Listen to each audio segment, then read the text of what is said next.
Assalamualaikum warahmatullahi wabarakatuh. Shalom, Om Swastiastu, Nama Budaya, Salam Kebajikan. Kembali lagi dengan saya di sini Leonardo Sirait di channel kita kesayangan kita ini, Opini Bang Leo.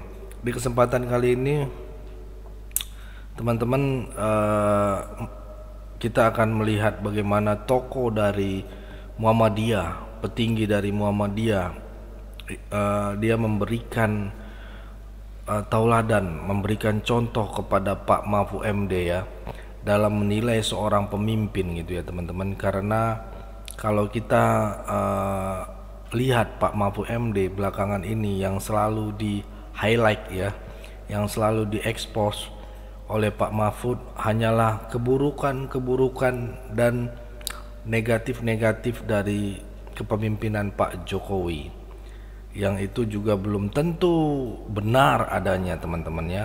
Karena selama 4 tahun ini Pak Mahfud membawahi seluruh yang dia kritik pada hari ini, seperti KPK gitu ya, terus peningkatan hukum, terus kepolisian dan segala macam Pak Mahfud yang membawahi di bidang-bidang itu selama 4 tahun.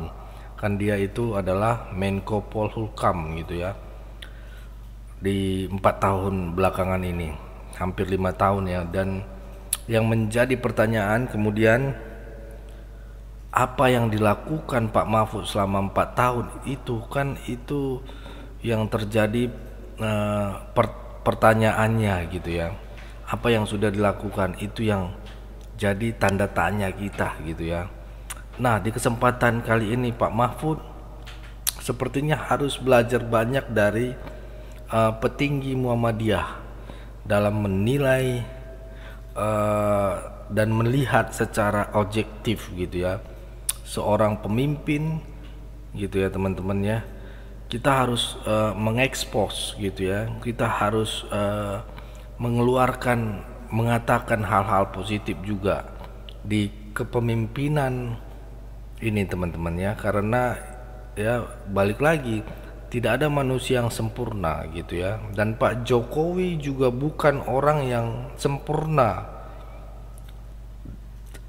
ya teman-teman. Yang sempurna itu hanyalah Tuhan gitu ya, Sang Pencipta. Yang sempurna itu ya rokok sempurna gitu ya.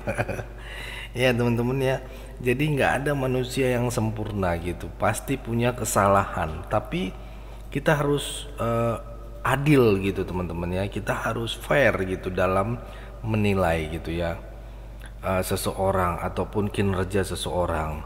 Kalau untuk menilai orang ya gampang teman-teman gitu, sama seperti contoh di sepak bola teman-teman. Nah, di dalam 11 pemain bola gitu kan, kandidat-kandidat itu kita bisa, seharusnya dia begini, seharusnya dia begini, begono begini, begono. Tapi kan tidak bisa gitu kalau di dalam menjadi pelaku gitu. Kalau kita bisa menjadi penonton ya gampang untuk memberikan komentar ya teman-teman. Oke, sebelum kita masuk ke videonya, jangan lupa teman-teman like dan subscribe dan share video ini. Tanpa perlu berlama-lama, mari kita simak dulu video berikut ini.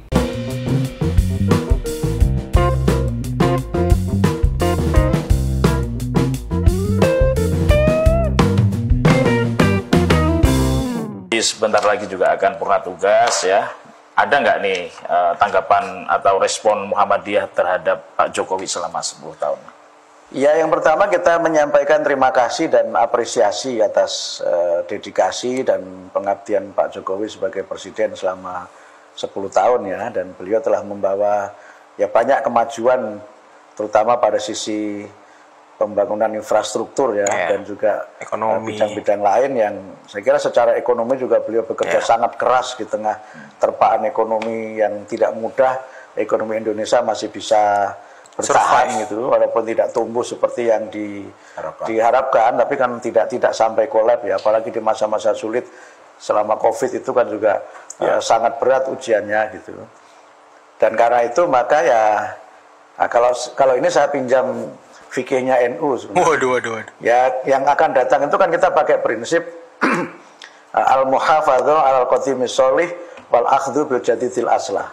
Boleh dalil bagus ya? Ya, Bang. Jadi Menunjukkan keilmuan ya. iya. Jadi prinsipnya itu yang baik-baik itu dijaga, diteruskan.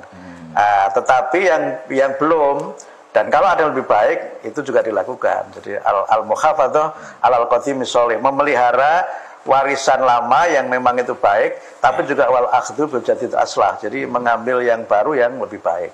Sehingga harus ada proses di mana dalam beberapa hal itu ya carry over gitu Mas, ada carry over, ada continuity, tapi juga ada berbagai ya langkah-langkah baru, terobosan-terobosan baru karena mungkin tantangan yang dihadapi tentu tidak sama dan lingkungan sosiopolitik baik nasional, global maupun internasional juga tidak selalu sama, sehingga mesti memang harus ada aspek-aspek dinamis dan aspek kreatif bagaimana Indonesia ini tetap sustain, tetap bisa bertahan. Gitu. Kira-kira begitu. Waduh, itulah tadi ya teman-teman ya, sosok negarawan yang menilai seorang pemimpin sangat objektif, sangat bijak ya, tidak seperti Bapak mantan Menko Polhukam teman-teman. Aduh. Muhammadiyah dengan Pak Prabowo ini sangat dekat. So far so good. Saya kira so far so good. Dalam pengertian so far so good itu begini. So far so good. Jadi kan kalau kita lihat politik ya, kan sebenarnya dari awal itu warga Muhammadiyah ini kan banyak kan dukung Pak Prabowo. Iya. 2014, 2019 misalnya, itu kan banyak kan di Pak Prabowo. Nah, cuma nggak tahu 2024 mungkin teman-teman banyak survei. Tapi kan surveinya itu kan memang mayoritas warga Muhammadiyah tetap mendukung Pak Prabowo. Betul. Survei kan itu bukan ini, dan surveinya itu diselenggarakan oleh banyak lembaga loh, termasuk oleh Forum Rektor Muhammadiyah itu menemukan itu ya. Warga Muhammadiyah mendukung Pak Prabowo itu ada 48%. Oh. Jadi artinya mayoritas juga memang tetap mendukung Pak Prabowo. Ini Saya sebagai teman-teman ya, sebagai orang yang mengikuti langkah dan jejak Muhammadiyah, simpatisan Muhammadiyah lah. Saya tuh mendukung Pak Prabowo sejak 2019 sampai 2024 ini. Dan memang Muhammadiyah banyak yang ke Prabowo. Sementara yang tegas itu mayoritas 94% ke Pak Prabowo.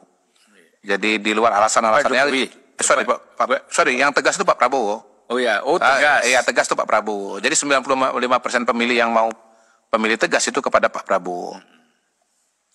Ya singkat cerita ya Pak Jokowi menang. Jadi dari beliau wali kota, kemudian beliau jadi gubernur ya, kemudian lanjut jadi presiden, kan terus belusukan juga tuh kan. Kemana pergi dia kan ke masyarakat, ketemu masyarakat, datang ke masyarakat gitu. Itu menjadi ciri khasnya Pak Jokowi itu. Ya. Jadi ciri khas Pak Jokowi itu adalah bahwa dia orang yang dia suka turun ke bawah, ketemu dengan masyarakat, dan berdasarkan pengalaman sampai akhirnya saya diajak belusukan beberapa waktu yang lalu ke Sulawesi Tenggara, saya akhirnya memang bisa melihat secara langsung dari dekat. Bagaimana memang Pak Jokowi itu sangat alami ya ketemu dengan masyarakat itu. Jadi seperti kayak ada sinar yang nyambung gitu loh dengan masyarakat. Dan bahkan lebih jauh lagi bahwa Pak Jokowi itu bukan cuma sekedar misalnya dia ngecek harga, dia memberikan bantuan, dia lihat fasilitas kalau dia ke rumah sakit.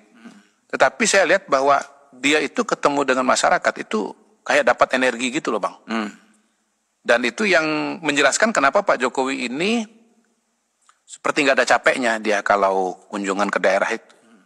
Kalau beliau kunjungan ke daerah itu, ini juga diceritain sama Pak Prabowo loh kemarin itu. Menteri itu Pak. Takut kalau Bapak kalau ngajak aja takut. Karena selama penerbangan dia bilang, itu diajak ngobrol terus. Itu.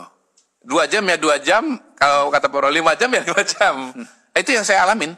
Wow. Jadi Pak Jokowi itu di pesawat itu bukan tidur, bukan berhenti. Pesawat sudah take off, kemudian ketika seat belt sudah off begitu kan, artinya udah cruising, udah aman, dia panggilin orang itu. Nah, kegiatan tuh ya dari pagi sampai malam. Sampai malam, Bang. Besok pagi kegiatan lagi. Pulang, ngobrol lagi. Jadi pekerja keras ya. Pekerja keras.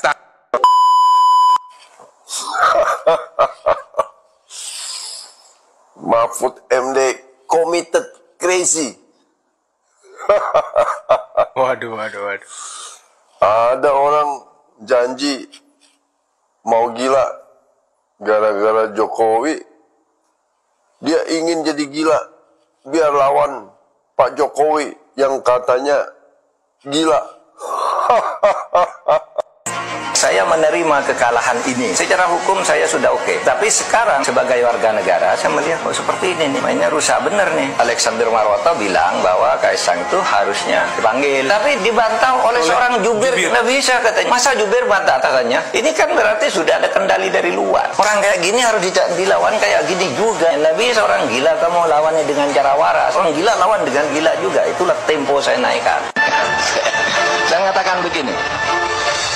Malaikat pun kalau masuk ke dalam sistem kita jadi iblis. Waduh, waduh. Memang luar biasa. Jokowi ini apa ya? Fenomenal gitu. Wih, fenomenal. Saudara bayangkan reputasi seorang Mahfud MD selama 10 tahun runtuh gara-gara Jokowi. Gara-gara dia marah di Pilpres kalah. Ketawanya canduan. Mahfud. Anda ini benar-benar dari waras kok bisa jadi kayak begini. Makanya Anda sendiri sudah sadar. Ya, siapapun yang masuk ke politik, biar dia malaikat, dia berubah jadi setan. Anda yang ngomong. Sekarang Anda ngalamin. Ini kan luar biasa, Pak Mahfud. Ini fakta. Dan Iya juga ya. bayangkan, masyarakat terkejut-kejut melihat Anda berubah total. Perkataan Anda. Masalahnya hari ini zaman keterbukaan. Seperti Bapak Jokowi bilang, apa yang Anda pernah katakan, ada rekamannya.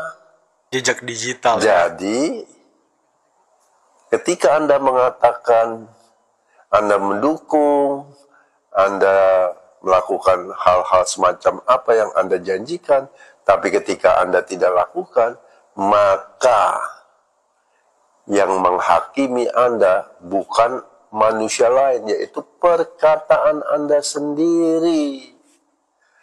Iya, Sama dengan semua elit PDIP. Sama dengan Megawati, dengan PDIP-nya. Dan banyak tokoh-tokoh lagi yang sembarangan berkata dan tidak konsisten. Bedanya kan cuma satu. Kalian semua pembenci Jokowi dengan Bapak Jokowinya. Satu apa? Kalau Bapak Jokowi itu konsisten. Iya. Ngomong A jadi A, terus bekerja sampai seluruh bangsa ini melihat Hasilnya. bukti nyata Ya. karya Bapak Jokowi. Nah, kalau kalian ini apa? Cuma kesel, marah, makin iri, makin seakan-akan Bapak Jokowi menaruh bara di atas kepala, makin terbakar-bakar.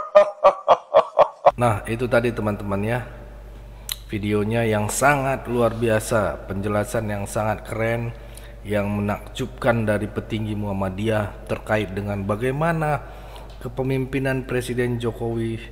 Tentu itu bisa menjadi teladan, bisa kita contoh bersama-sama dalam menilai seorang pemimpin, teman-teman ya. Karena pemimpin itu bukan hanya negatifnya aja gitu, pasti ada positifnya juga. Dan kalau ada positifnya pasti ada negatifnya gitu ya, kita tahu itu ya teman-teman ya. Gitu aja teman-teman ya, karena tidak ada yang sempurna di dunia ini ya. Semua orang pernah membuat kesalahan, pernah membuat kebijakan yang keliru, Tapi di sisi lain beliau berbuat hal positif yang sangat banyak, gitu ya teman-teman. Dan kita harus fair, kita harus adil dalam menilai seseorang.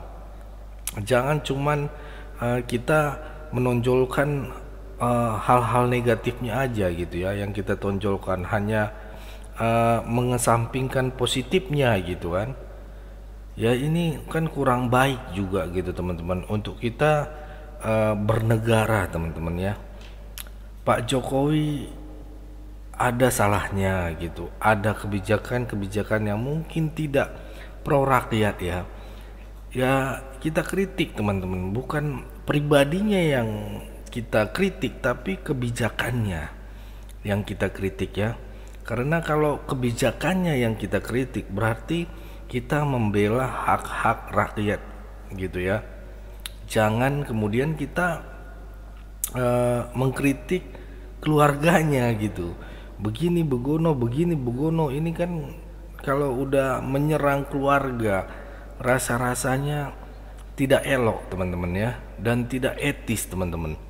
Dan tadi juga bagaimana penjelasan Mr. Kodari ya terkait dengan karakteristik kedua pemimpin kita ya, yakni Presiden Jokowi dan juga Presiden terpilih Pak Prabowo Subianto teman-teman ya, yang juga seperti saling mengisi ya, saling mengisi satu sama lain, saling membangun satu sama lain, bukan menjatuhkan gitu ya.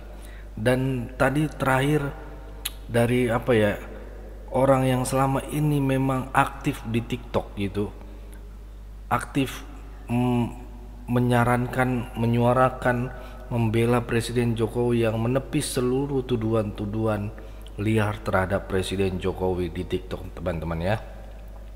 Ini sangat keren dan sangat luar biasa para tokoh ini ya. Oke teman-teman, mungkin sampai situ aja dulu ini video kali ini. Jangan lupa bantu untuk like, subscribe, dan share videonya. Jangan lupa juga teman-teman, pesan saya tetap jaga persatuan Indonesia, jangan mau diadu domba karena NKRI harga mati. Saya Leonardo Sirait mohon undur diri, bye bye.